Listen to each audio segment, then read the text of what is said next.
மாதம்பட்டி ரங்கராஜன் அவருக்கு என்ன முடிவுக்கு வந்துட்டாருன்னு பேசிடுவோம். இப்போ ஒரு ஃபீமேலாக நீங்கள் கத்தி காது குப்பாடை போட்டு கூச்சலிட்டீங்க. இப்போ நான் ஆம்பளையாக பேசுவோம். கண்டிப்பா. ஓஹோ, என்னையே இந்த இடத்துக்கு கொண்டு போய் நிப்பாட்டிட்டியா, பாரு விளையாட்ட, லெட்ஸ் மூவ் ஸ்டார்டட். அதை குழப்பி விட்றாரா இல்லைன்னு மட்டும் பாருங்களேன். குழப்பி விட்டுட்டாரு. என் பிள்ளைதான், ஏன் பண்ணுற அப்படி, அமைதியாக இரு, ஒன்று காதை கடிச்சிட்டு வெளியே வந்து அப்படிலாம் இல்லைங்க அப்படின்னு என்ன எப்படி இருக்கும் சொல்லுங்கள். இதுக்கு கன்ஃபியூஸ் ஆரம்பிச்சிச்சு.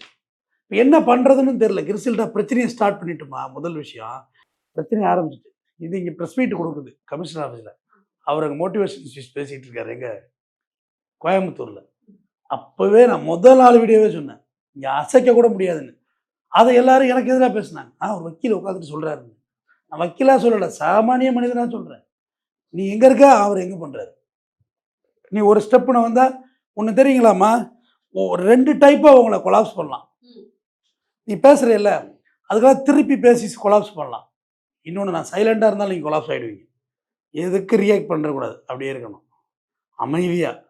அது உங்களை பேனிக் ஆகிக்கிறோம். இப்போ மாதம்பட்டி ரங்கராஜ் அதான் செய்கிறார். என்ன ஒன்று பேசு,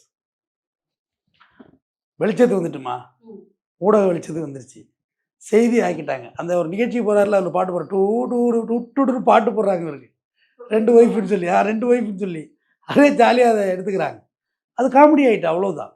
நானும் பார்த்துட்டேன். சினி ஸ்டார் மேலையெல்லாம் பாலியல் கம்ப்ளைண்ட் போட்டாங்கல்ல, அவங்க யாருமே சக்ஸஸே பண்ணலம்மா. ஒருத்தர் கூட பண்ண முடியல.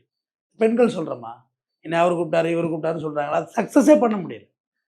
ரியாக்டே பண்ணல யாருமே. இங்கே சீமான் இடத்துல சீமான் ஜெயிச்சாரா விஜயலட்சுமி ஜெயிச்சாங்களா சொல்லுங்கள், டக்குன்னு சொல்லுங்கள். சீமான் தான் ஜெயிச்சார். ரியாக்டே கிடையாது, ரியாக்டே கிடையாது. ஒரு ஒன்றா சொல்லுங்கள். பாலியல் குற்றச்சாட்டுகள் சொன்னவங்களுடைய வரலாறு எடுத்து பாருங்க, ஜெயிக்க முடியாது. என்ன காரணம் சார்? அதுதான் விஷயம். கொஞ்சம் நாளைக்கு சொல்லி பார்க்கலாம். தப்பு, ஆனா தப்பு தானே சார். தப்பு பண்ணவங்க தப்பு தானே. சரின்னு அந்த ஒத்துக்கணும்ல. எந்த மனசாட்சி இல்லை, யாருக்கும் பயப்பட வேணாம், கடவுளுக்கு பயந்து இந்த மாதிரி அப்படின்னு ஒரு ஒத்துக்கவாது செய்யணும்ல சார்.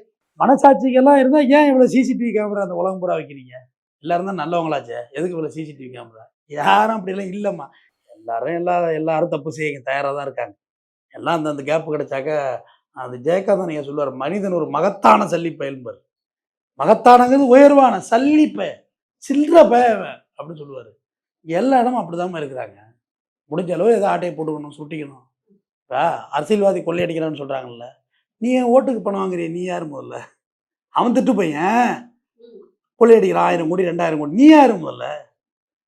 நீ ஓட்டுக்கு பணம் வாங்கிட்டு தான் ஓட்டு போடுற, திட்டு இல்லை உன்னைய. கண்டிப்பா கண்டிப்பா. நீ என்ன யோகியத்தை பற்றி பேசுறதுக்கு என்ன இருக்கு?